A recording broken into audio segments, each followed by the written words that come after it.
blocks thought it was going to be a smooth transition, not exclamation point. Pollster Frank Luntz agrees that Obama is going out of his way to get in Donald Trump's way, and that is breaking with tradition. Frank, good to see you. I mean, I can't remember any kind of transition quite like this one. Have we ever seen anything this disagreeable? Well, the worst transition, you have to go back to 1932. In the midst of the Great Depression, Herbert Hoover was not happy that he lost in the landslide and was very uncooperative with incoming President Franklin D. Roosevelt. And in fact, there's a wonderful cartoon of Hoover looking absolutely sullen as FDR rode from the Capitol to the White House in sheer joy about taking over the country. Probably the most difficult we've had in the last 50 years would be the Jimmy Carter to Ronald Reagan transition. Again, it was a time of hostage-taking, difficult economic circumstances, and Reagan's philosophy was quite different than Jimmy Carter's. But the key point here is that this is not really about making it difficult on Donald Trump.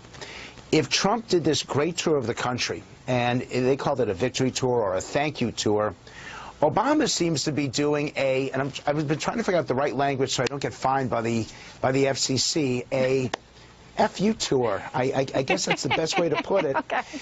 In that he is so critical. I think we'll all be okay with that. I think so. But that sort of captures it in your view, huh?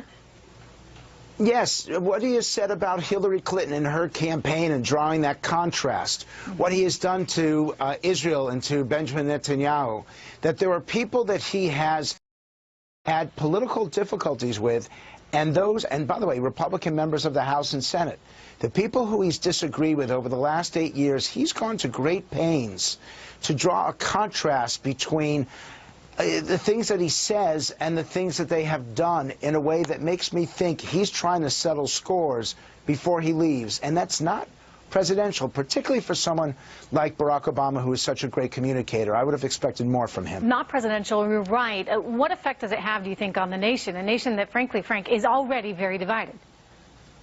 It has no effect because we all are divided. The people who love Barack Obama will be offended by what I just said. The people who dislike him intensely will think I haven't gone far enough. There's no way that you can satisfy anyone at this point. And all that we are looking for, and this for me will be my last appearance on Fox in 2016, all that we are looking for is someone who can actually bridge that divide, bring people together. And my hope going forward is that we will speak a little bit less and listen a little bit more, that we will answer less questions and ask more questions. I'm with you on that one for sure.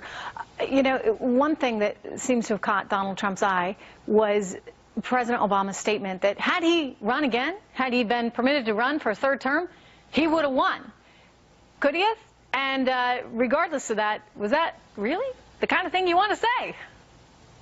It is definitely, it's not the thing that you want to say. I don't believe, based on how Americans feel about the country, only 30% think the country's headed in the right direction. It's very hard to win an election when pessimism is that high. That most people feel, 78% feel that we are weaker today, that the world is a more dangerous place today than it was, that they feel less secure today. How do you win an election when 3 out of 4 voters think that your foreign policy has essentially failed? It's a hubris, and I understand why he did it, because he doesn't want to be held responsible for Hillary Clinton's loss. But by the same token, when you ask questions about the condition of America today versus 8 years ago, there are a lot of those questions that the public says no. Not only are we not better off, I'm more afraid, I'm more anxious, I'm more fearful of the future, and Trump's election has begun to turn that around.